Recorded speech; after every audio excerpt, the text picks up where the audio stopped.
Et salut tout le monde, donc aujourd'hui on se retrouve pour une nouvelle petite review. Alors, c'est pas sans cacher que j'ai acheté donc forcément le Glock de chez VFC slash Cybergun. Pour moi c'est du VFC, c'est pas du Cybergun. Simplement que c'est produit par VFC. Voilà, tout simplement. La boîte, donc toute noire, sobre.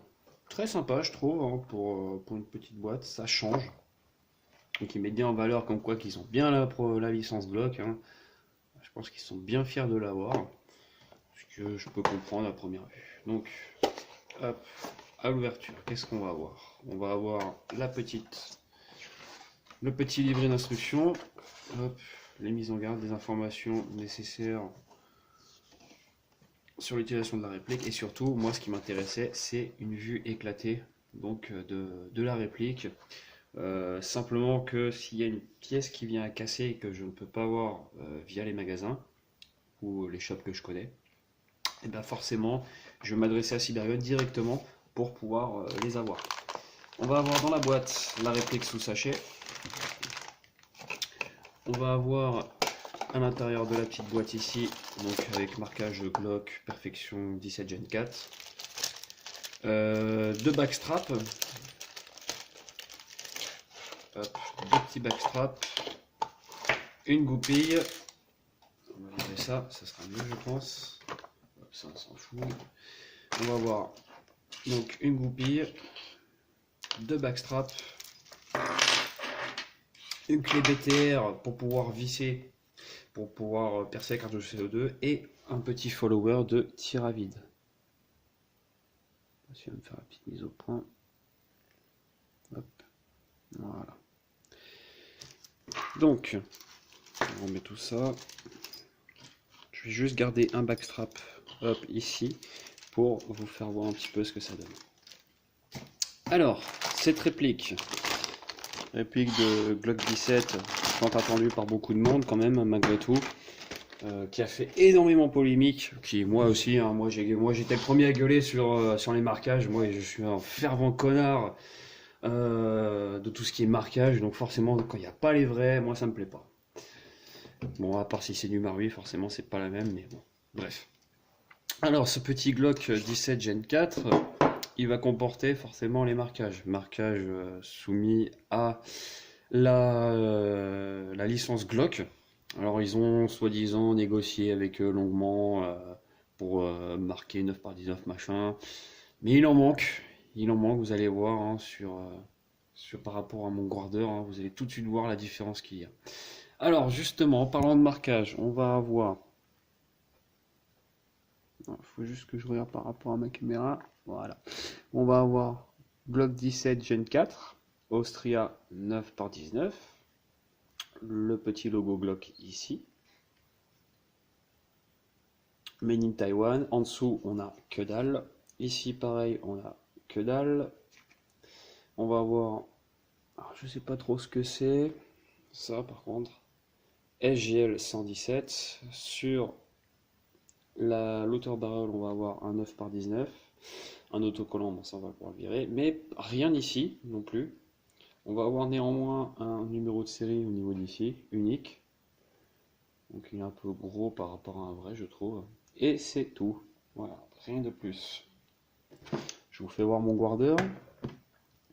Guardeur, Glock 17 Austria, 9 par 19. C'est du Gen 3 par contre. On va voir. Glock. Vous voyez. US Patent. Made in Austria. Voilà. Complet au niveau des marquages. Voilà. Bon, c'est pas le même prix. Là, il y en a pour à peu près 600 euros.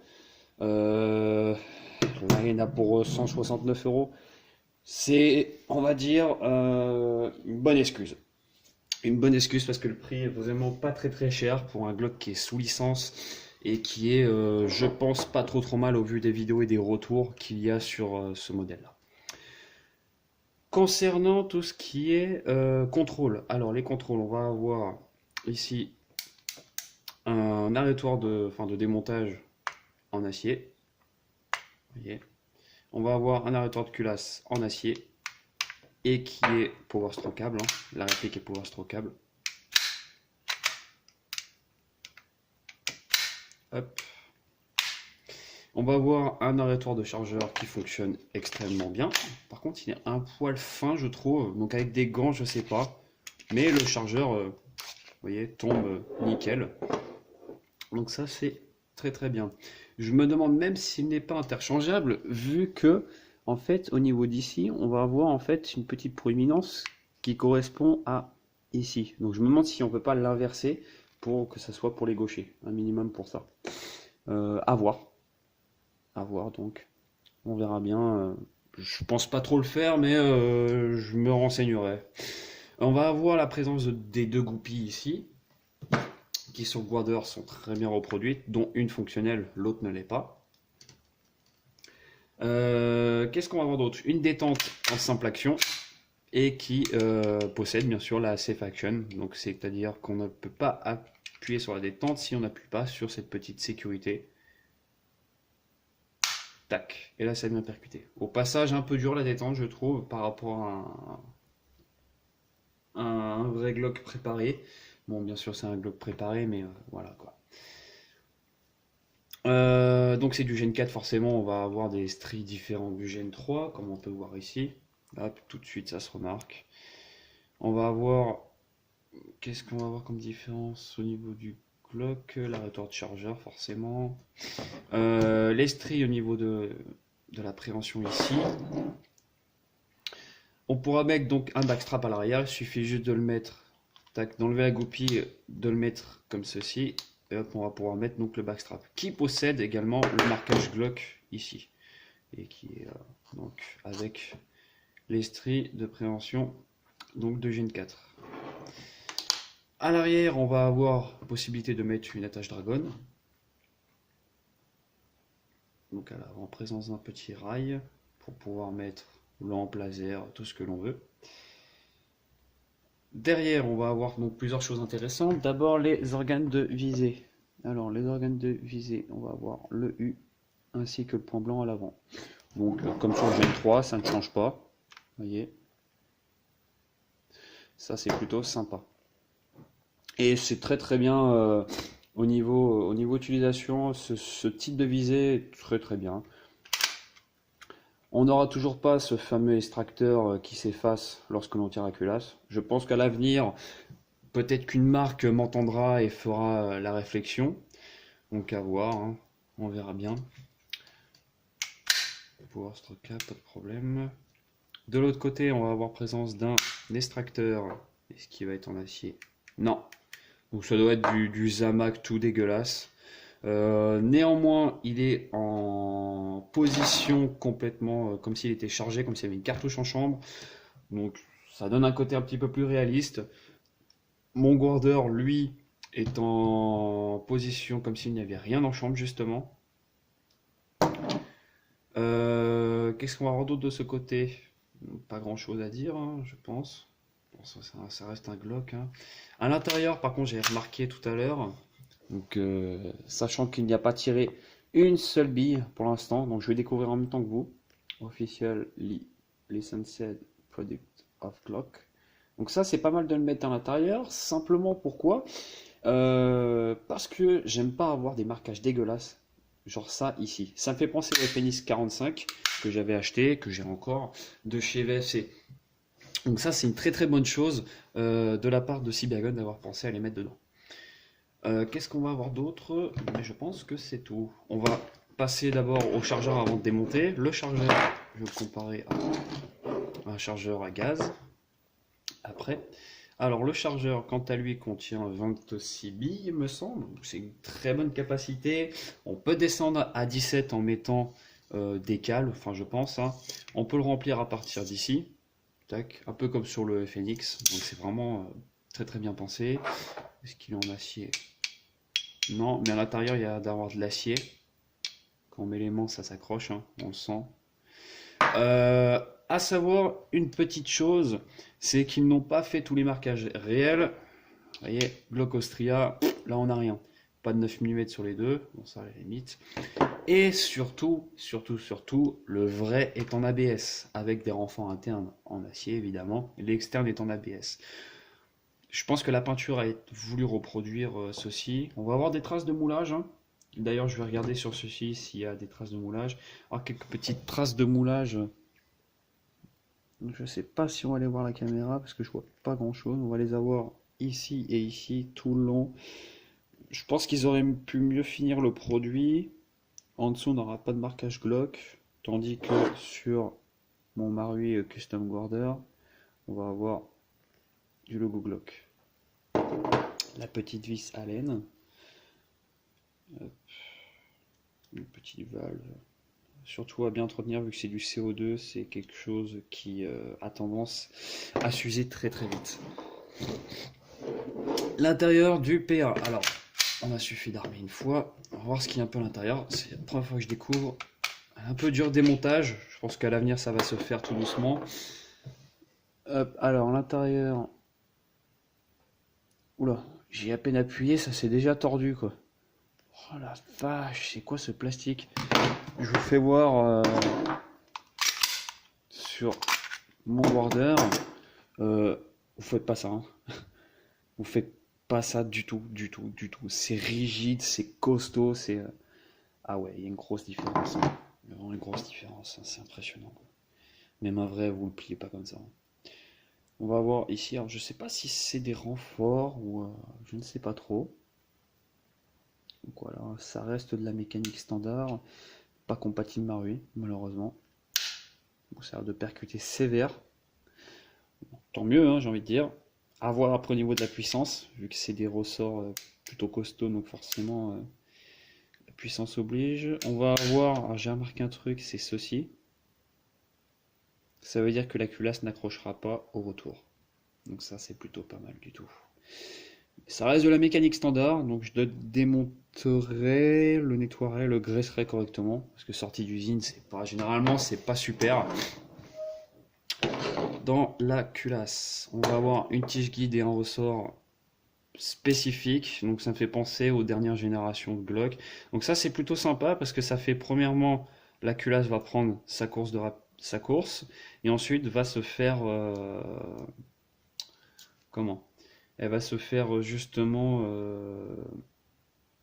amortir, je cherchais le mot, elle va se faire amortir par ce guide de ressort. Par contre, je comprends pas pourquoi il y a un autre ressort à l'intérieur. En fait, il y a trois ressorts. Il y a celui-ci, celui qui est à l'intérieur ici, et il y a celui-ci. Je ne comprends pas pourquoi il y a trois ressorts. Ah d'accord, je viens de comprendre. Ou pas. J'ai pas trop compris pourquoi il y avait ce ressort-là. Bon, bah, si quelqu'un peut m'expliquer pourquoi il y a la présence de ce ressort, qui pour moi sert à rien. À première vue, après je ne sais pas. C'est du plastique, donc comme sur le vrai. On va avoir un... C'est encore très dur à enlever. Un outer barrel alu. Je vais voir si je peux pas mettre mon guarder en acier. Mais je pense pas. Usiné d'un bloc. Donc ça c'est très très bien usiné d'un bloc. On s'est très bien graissé par contre. On va essuyer un petit peu tout ça. Hop. Donc bloc hop spécifique j'ai l'impression. Qui ressemble pas trop à du Marui. Hein. Ouais, je suis en train de regarder discrètement. Ah, quoique. Quoique.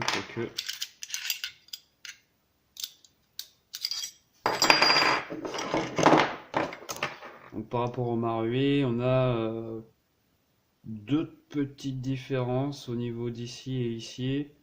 Sinon le reste ça a l'air d'être compatible Marui. Donc sur le haut. Ouais, je suis en train de regarder vite fait. Ça m'a l'air d'être compatible Marui. À voir. Au niveau du réglage, on aura toujours cette petite molette qui est extrêmement dure, mais une fois appuyé, là en plus le joint hip-hop est droit. Franchement bien. On verra au niveau de la portée précision ce que ça donne. Je regarderai, mais je reste confiant pour l'instant, vu comment c'est monté. Et là, on aura donc un nozzle avec un retour assez costaud. Le ressort, par contre, il m'a l'air pas super. Voilà, il a pas l'air d'être super. Bon, on verra au tir après. Donc voilà ce que ça donne. Donc on a juste un ressort de rappel. Bon, à première vue, mécaniquement, ça a l'air d'être plutôt pas mal en soi. Je ferai des tests, hein, forcément. C'est une réplique qui va pas rester dormir dans, dans le râtelier, là où je mets toutes mes répliques de points. Hop, remontage. C'est vraiment bien graissé. Là, vous voyez, elle ne l'accroche pas au retour. J'ai beau la mettre comme ceci, ça n'accroche pas. Tandis que si j'utilise ça sur mon guarder, et encore parce que je l'ai modifié, ce petit truc d'appui, hop, ressort beaucoup plus costaud, 150% oblige. Vous voyez, ça quand même accroche. Alors tandis que si je mets là, vous voyez, ça n'accroche pas du tout. Alors que là, ça accroche un petit peu quand même. Voilà. Le retour est plutôt franc. Ça m'a pas l'air super. J'ai pas encore testé de tirer avec, donc je ne peux pas me prononcer. Mais on va voir ça tout de suite au niveau des tests de tir. À tout de suite. Donc nous revoici avec le Glock chargé de 17 billes CO2.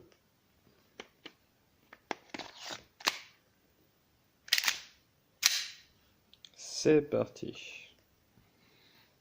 Je vais foutre. Alors, pas en 0,28, mais en 0,20 Tanyokoba. Hop, que l'on voit ce que ça donne. Voilà, c'est parti. Oh la vache, ça kick sévère, mais c'est violent.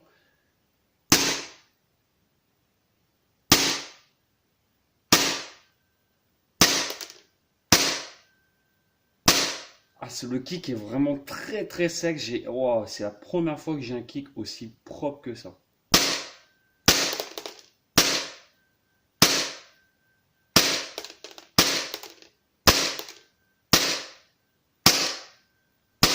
Voilà, 17 billes.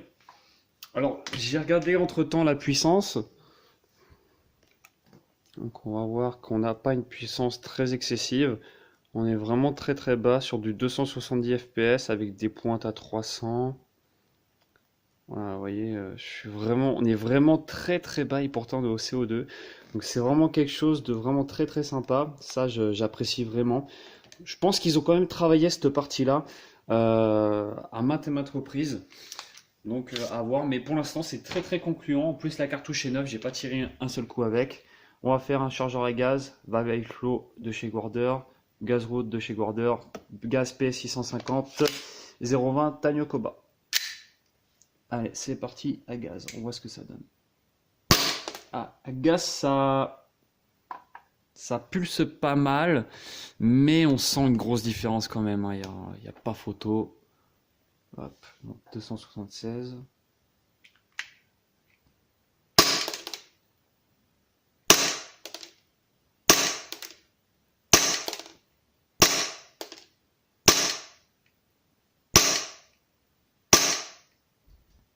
On est un poil plus puissant, je trouve. Après, c'est peut-être dû aux valves.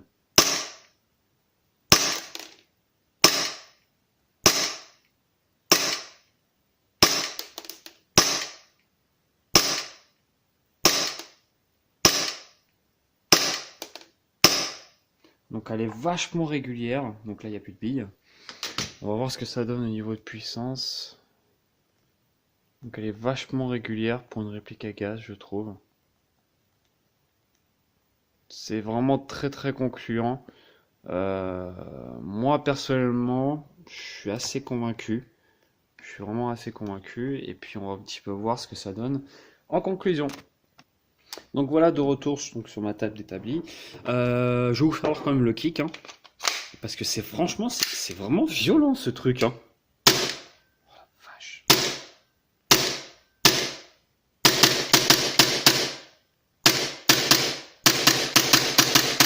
C'est vraiment, on a vraiment quelque chose d'excellent. Il n'y a pas à dire, c'est vraiment un kick très sec, c'est ultra rapide. Donc c'est vraiment quelque chose de vraiment violent. Avec le chargeur à gaz. Un peu moins.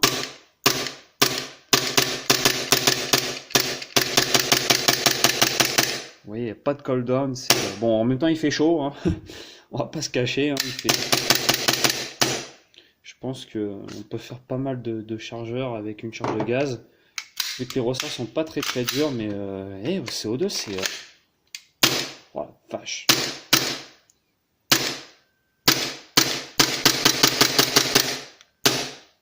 Oh, c'est impressionnant. Non, franchement, c'est vraiment quelque chose de vraiment très propre. Je pense que c'est pas un mauvais achat. Alors, vraiment pas du tout. Moi, je suis convaincu. Malgré un manque de marquage, c'est dommage. Mais bon, voilà quoi. C'est vraiment dommage. Bon, on peut rien y faire, hein, c'est Cybergun, sous licence Glock, on peut pas trop rien y faire. Donc voilà, bah, j'espère que cette petite vidéo review vous a plu, puis moi je vous dis à la prochaine. Ciao ciao.